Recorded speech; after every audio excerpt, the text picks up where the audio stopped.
Menteri Energi Sumber Daya Mineral (ESDM) Arifin Tasrif mengunjungi fasilitas pengolahan emas tanpa merkuri di Desa Tatelo, Kabupaten Minahasa Utara, Sulawesi Utara pada Jumat 26 November. Tasrif datang bersama Gubernur Sulut Oli Dondokambe, petinggi PT MSM TTN, Kepala Dinas Lingkungan Hidup Sulut Marli Gumalak, pejabat Kementerian ESDM dan anggota DPRD Sulut asal Minut Hendri Walukowu. Informasi lebih lengkapnya akan disampaikan oleh rekan jurnalis kami dari Tribun Manado, ada Fernando Lumowa, yang saat ini sudah tersambung bersama kami. Halo Fernando. Ya, halo. Ya. Firda. Fernando, bisa Anda jelaskan terkait kunjungan Menteri SDM ke fasilitas pengolahan emas tanpa merkuri ini seperti apa informasinya? Baik, terima kasih. Menteri SDM Pak Arifin Tasrif kemarin itu mengunjungi fasilitas pengolahan emas tanpa merkuri di Desa Tatelu, Kecamatan Talawan, Kabupaten Minahasa Utara, Provinsi Sulawesi Utara.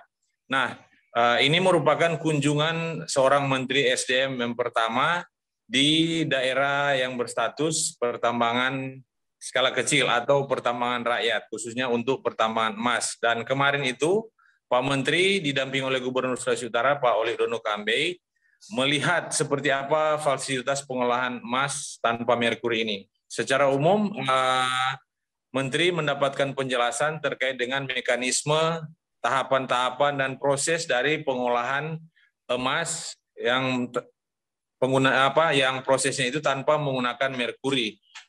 Dalam pemaparannya, Country Project Manager Pengolahan Emas Tanpa Merkuri, Pak Agni Pratama, menjelaskan bahwa secara umum, pengolahan emas di fasilitas tersebut sama seperti fasilitas pengolahan lainnya. Yang membedakannya ialah untuk mengekstraksi emas itu tidak lagi menggunakan merkuri, tetapi menggunakan zat kimia yang lebih aman dan ramah lingkungan, yaitu menggunakan glisin dan sianida. Demikian, rekan Firda. Fernando, kemudian seperti apa program pengolahan emas tanpa merkuri di Tatelu, Minahasa Utara ini? Ya, fasilitas pengolahan emas tanpa merkuri ini merupakan bagian dari program Emas Rakyat Sejahtera atau jika disingkat PERS, yang merupakan program yang diinisiasi oleh Kedutaan Besar Kanada melalui Yayasan Emas Artisanal Indonesia. Dan program ini sudah berlangsung sejak tahun 2015 atau sekitar 6 tahun lalu. Program berlangsung sekitar 5 tahun, tetapi diperpanjang 6 tahun karena adanya pandemi COVID-19. Nah, di dalam pelaksanaan program PERS ini, program Emas Rakyat Sejahtera ini, Yayasan Emas Artisanal Indonesia itu melakukan alih teknologi, mengajarkan masyarakat, khususnya kelompok koperasi penambang itu, mengolah emas tanpa merkuri. Tidak hanya dengan alih teknologi, dilakukan juga proses-proses pemberdayaan, pendampingan, konsultasi terkait dengan bidang ekonomi dan kesehatan. Demikian. Fernando, kemudian sejauh mana capaian program tersebut dan seperti apa dampaknya bagi masyarakat setempat? Nah, berdasarkan dengan penjelasan dari Country Project Manager PERS, Pak Agni Pratama, bahwa program Emas Rakyat Sejahtera, pengolahan emas tanpa merkuri di Tatelo ini merupakan satu di antara 9 proyek yang sama yang dilaksanakan oleh Yayasan Emas Artisanal di Indonesia dan Sulawesi Utara, salah satunya yaitu di Tatelo. Dan bisa dikatakan sudah berhasil karena telah terbukti penambang yang ada di Tatelo, Minahasa Utara, Provinsi Sulawesi Utara ini sudah berhasil mengolah emas tanpa menggunakan merkuri lagi. Memang masih ada penggunaan merkuri, tetapi skalanya itu sudah sekitar tinggal 10% dari total komunitas penambang yang ada. Jadi itu indikatornya.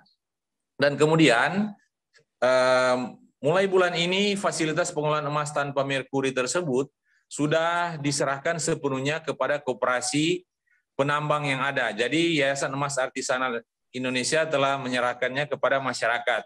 Ke depan nanti pengolahan fasilitas tersebut sepenuhnya diserahkan oleh kepada masyarakat dan dikelola sepenuhnya oleh koperasi-koperasi yang selama ini telah mendapatkan pendampingan, pelatihan, dan pemberdayaan.